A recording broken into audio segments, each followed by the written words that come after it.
नमस्कार। बीएड द्वितीय वर्ष विषय हमारा संस्कृत का शिक्षण शास्त्र और जिसके अंतर्गत के आज हम बात करने वाले हैं संस्कृत पाठ्य पुस्तक के मूल्यांकन के मापदंड। जो संस्कृत की पाठ्य पुस्तक कक्षा 6 से लेकर 10 तक अनिवार्य के रूप में तथा अनिवार्य अतिरिक्त भाषा के रूप में तथा 11th-12th में ये विषय जो हमारे ऐच्छिक विषय होते हैं उनमें ली जाती है।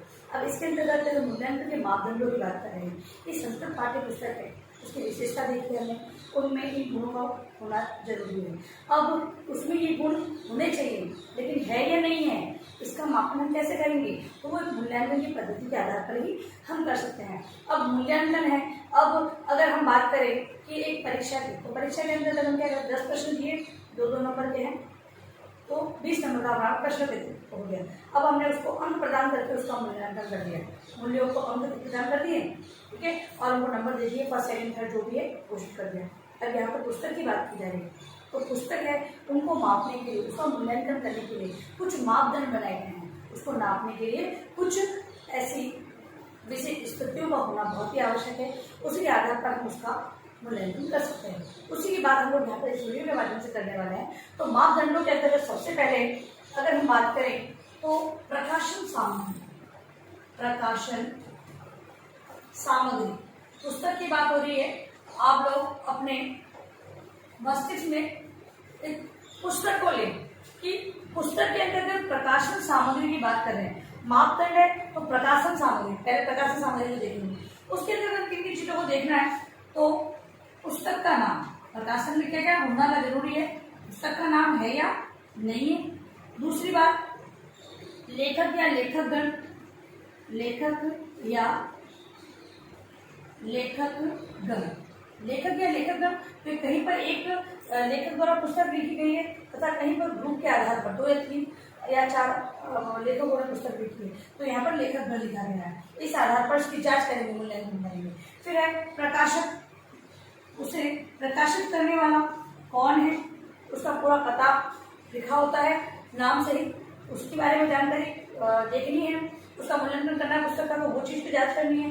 फिर है पृष्ठों की संख्या, प्रश्नों की संख्या, प्रश्नों की संख्या अनुक्रमिका में पूरा बता दिया जाता है कि कौन से प्रश्न में कौन सा पार्ट है तथा उसी आधार पर जब हम मूल्यांकन में किताब को देखेंगे प्रश्नों की संख्या सही है या नहीं है, कहीं पे प्रश्न रिपीट तो नहीं हो रहे, क्योंकि ऐसी जांच करना पुस्तक के बारे में जानना जरूरी है। बहुत से प्रकाशक क्या करते हैं, अगर पुस्तकों को छापते हैं तो प्रकाशन के अंतर्गत ये प्रश्नों की संख्या है, नाम है, ऐसी बहुत सारी भूलें कर देते हैं, इससे विद्यार्थियों पर गलत प्रभाव पड़ता है। तो मूल्यांकन के अंतर्गत जांच के अंदर प्रश्नों की संख्या को भी जांचा जाना बहुत ही आवश्यक है। फिर है पुस्तक का मूल्य, पुस्तक का मूल्य, पुस्तक का मूल्य सही छपा है या नहीं छपा है। अगर सही नहीं छपा है तो कोई भी जो दुकानदार है वो ज्यादा मूल्य ले सकता है, या फिर विद्यार्थी है वो उस ज्यादा मूल्य को देखते हुए पुस्तक नहीं खरीदेंगे। ऐसी बहुत सारी समस्याएं हो सकती है।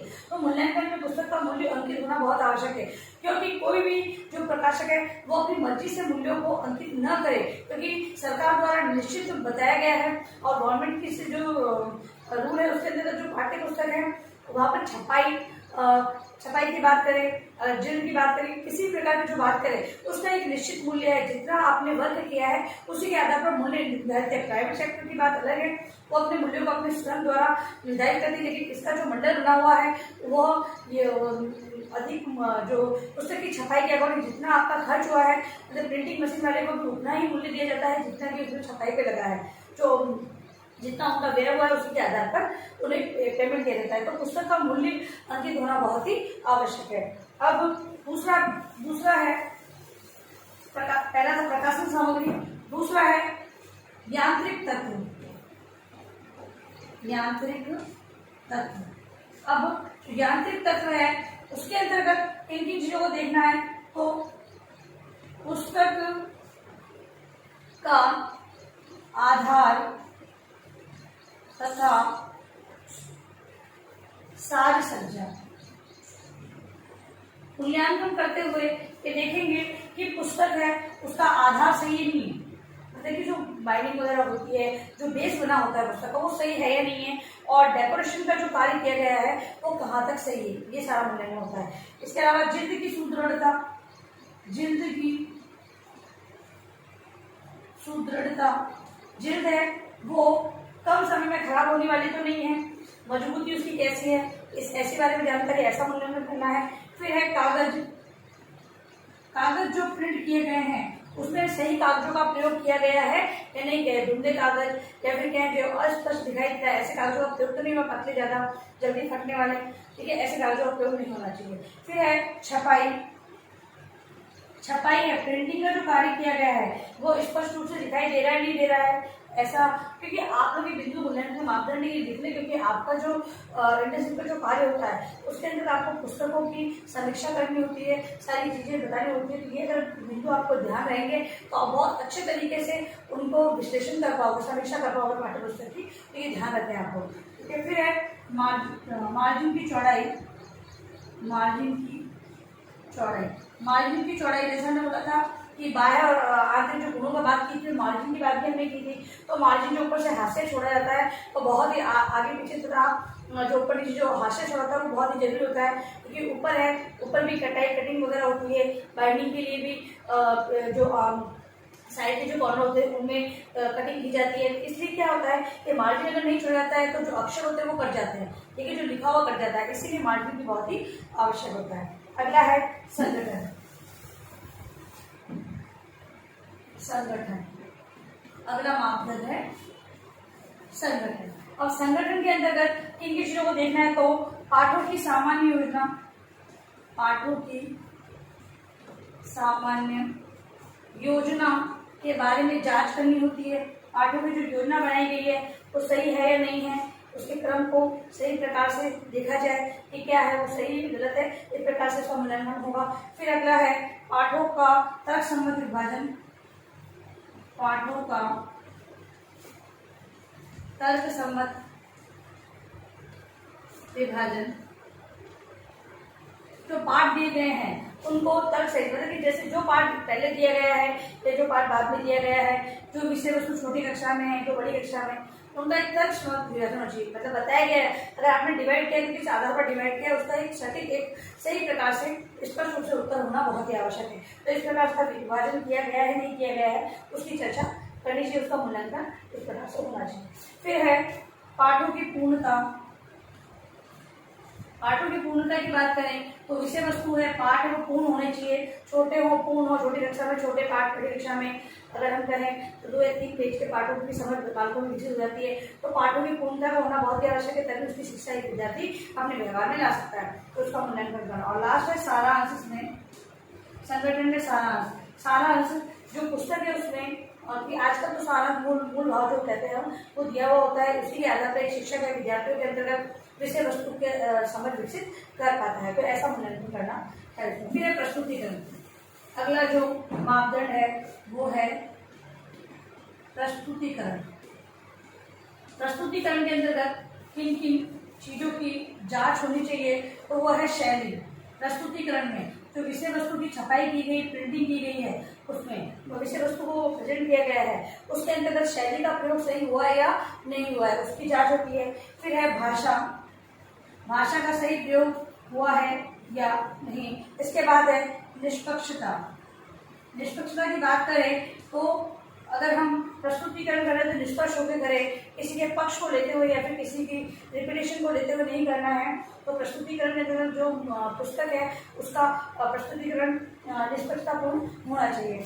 अगला है उदाहरण, अगले मापदंड है उदाहरण। अब उदाहरणों में किन किन का समावेश होना जरूरी है, तो उदाहरणों में उदाहरणों की शुद्धता, उदाहरणों की शुद्धता, विषय वस्तु से संबंधित जिन भी उदाहरणों को लिया गया है उनमें शुद्धता का होना बहुत ही आवश्यक है। दूसरा है गुण, उदाहरण है गुणों से युक्त होने चाहिए, अगर अवगुणों से युक्त उदाहरण दिए गए हैं तो विद्यार्थी है वो विषय वस्तु की तरफ तो नहीं बढ़ पाएंगे, और जो गुण है उसमें गुण भी नहीं होंगे उदाहरणों में, तो विद्यार्थियों की जो विषय वस्तु को समझ भी नहीं होगी तथा वो अवगुणों को अपना लेंगे, इसके गुणों का होना बहुत ही आवश्यक है या नहीं है इसकी जांच करना। फिर विद्यार्थियों के लिए उपयुक्त या उपयुक्त उदाहरणों का प्रयोग, अब उपयुक्त उदाहरणों के प्रयोग के मतलब ये है कि छोटी कक्षा के बालक हैं, उन्हें छोटे छोटे उदाहरणों के माध्यम से उनके आपसी जीवन से संबंधित ऐसे उदाहरणों का प्रयोग किया जाए जिसमें उनकी समझ विकसित हो सकती है।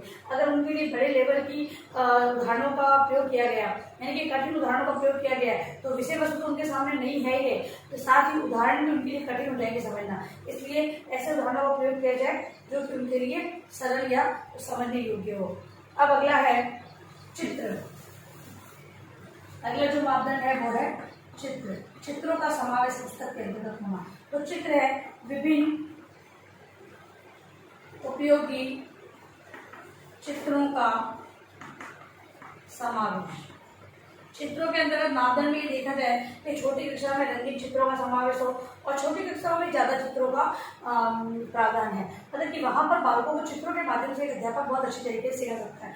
हम लोग शिक्षण की बात करें तो विभिन्न प्रकार के टीचिंग एडों के माध्यम से, विभिन्न प्रकार के अधिगम शिक्षण सहायक सामग्री के माध्यम से हम लोग विद्यार्थियों को पाठ्य के विषय वस्तु के बारे में उनकी समझ विकसित करने का कार्य करते हैं। तो यहाँ पर आकर भी अगर पुस्तक के अंदर चित्रों का समावेश होगा तो बालक है उन चित्रों के माध्यम से विषय वस्तु को समझने में उन्हें सरलता रहेगी। तो मापने के अंदर ये देखना है कि चित्रों का समावेश हुआ है तो कैसा हुआ है, किस प्रकार का हुआ है, ये सारी जांच करना। अगला है प्रश्न। अगला है प्रश्न। प्रश्न के अंतर्गत देखना है पाठ्य पुस्तक से संबंधित, पाठ्य पुस्तक से संबंधित जो प्रश्न है वो पाठों से लिए गए हैं नहीं है, और उन प्रश्नों का पुस्तक से कोई संबंध है, मतलब कि कोई पाठ से संबंध है या नहीं है, वो आप सारी जांच करनी पड़ेगी। फिर है विस्तृतता।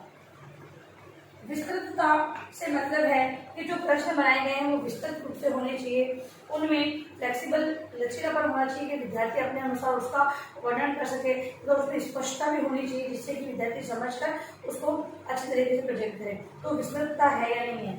फिर है शिक्षक की दृष्टि से महत्व।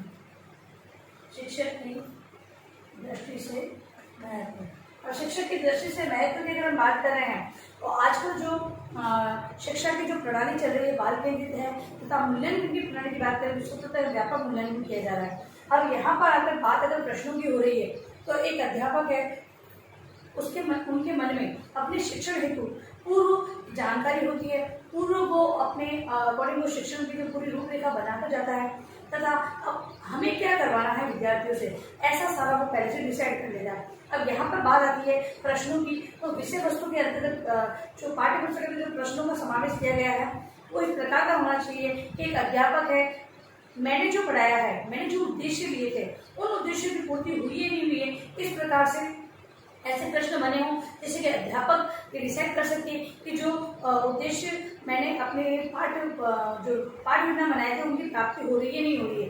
तो प्रश्न ऐसे होने चाहिए जो शैक्षिक महत्व और शिक्षा से संबंधित शिक्षक द्वारा बनाए गए पाठों की जो योजना है उन पर आधारित हो तथा शिक्षक के लिए वो महत्व रखते हों। अगला है लास्ट है परिशिष्ट या अनुक्रमणिका। परिशिष्ट या अनुक्रमणिका। अब लास्ट जो होता है वो परिशिष्ट या अनुक्रमणिका। अनुक्रमणिका जो इंडेक्स तो आगे बढ़ती है और परिशिष्ट जो पीछे ऐड होते हैं। अब इसके अंतर्गत विषय सूची, विषयों की सूची का होना बहुत ही आवश्यक है। अनुक्रमणिका में इंडेक्स के अंतर्गत जो भी सारे विषय वस्तु जो समाहित की गई है उसके बारे में लिखते हैं और पाठ्य पुस्तक में विषय सूची है या नहीं है। दूसरा व्यवहारिकता। व्यवहारिकता का मतलब कि अनुक्रमणिका की अगर हम बात करें तो बालक तुरंत इंडेक्स खोलते हैं, बच्चों से कॉपी में भी इंडेक्स बनवाई जाती है। आजकल तो कॉपी में छवि चढ़ाई आ रही है लेकिन पहले बनाई जाती है जिससे कि बालकों को सारी जानकारी हो जाए। अब अनुक्रमणिका के अंतर्गत नाम लिखा है, उसके बाद जो विधाएं लिखी होती है, उसके बाद प्रश्नों की संख्या लिखी होती है, यानी 1 से 4 पेज में पाठ ये है ऐसा। तो ये साधारण है, मतलब कि इसको व्यवहार में लिया जा सकता है। यहीं पर अगर वो कठिन विषय अनुक्रमणिका को बनाया जाएगा तो कोई समझ नहीं पाएगा और व्यवहार में नहीं ले सकेगा, उसका उपयोग भी नहीं होगा। तो व्यवहारिकता है या नहीं है इसकी जांच करना। अगला है पूर्णता। पूर्णता, सारी जानकारी पूर्ण होनी चाहिए। अनुक्रमणिका की बोलो तो भी पूर्ण, और परिशिष्ट जो संदर्भ चीजें लगाई गई है वो भी पूर्णता होनी चाहिए। अगर विषय वस्तु ली गई है, कहाँ से ली गई, कौन से लेखक ने लिखी है, कौन सी पुस्तक, पुस्तक का नाम, ये सारी जानकारी अगर होगी तो हमें ज्ञात हो जाएगा कि ये परिशिष्ट के अंतर्गत ये संदर्भ लिखे गए हैं और इन संदर्भों से विषय वस्तु ली गई है, ऐसी जांच करना। और लास्ट है महत्व। परिशिष्ट और अनुक्रमणिका पाठ्य पुस्तक को समझने, पढ़ने, विषय वस्तु को जानने में, व्यवहार में लाने में महत्व रखती हो, इस प्रकार की होनी चाहिए। तो अगर हम बात करें कि इन सारे मापदंडों के आधार पर एक शिक्षक है वो पाठ्य पुस्तक की मूल्यांकन को कर सकता है तथा इन मापदंडों के आधार पर ही, मतलब कि ये पूरी पुस्तक की जांच कर रहा है बिल्कुल एक निष्पक्ष ढंग से। तो मापदंड, इन मापदंडों के आधार पर हम एक पाठ्य पुस्तक की जांच कर सकते हैं, मूल्यांकन कर सकते हैं। तो लिखिए अपना प्रश्न आप लोग। गृह कार्य प्रश्न है आपका आज का। संस्कृत पाठ्य पुस्तक के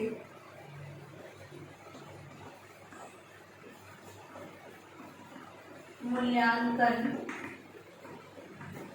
के मापदंडों का वर्णन करें। यह है आपका गृह कार्य प्रश्न, जिसे अनिवार्य रूप से आपको अपनी उत्तर पुस्तिका में लिखना है। और अंत में इस महामारी के दौर में कम से कम आवश्यक कार्य होने पर आप बाहर निकले। यदि बाहर जाते भी तो 3 बातों का विशेष ध्यान रखें। मास्क लगाएं, सोशल डिस्टेंस बनाएं और हाथों को बार बार सैनिटाइज करें। सोशल डिस्टेंस का ध्यान रखें। धन्यवाद।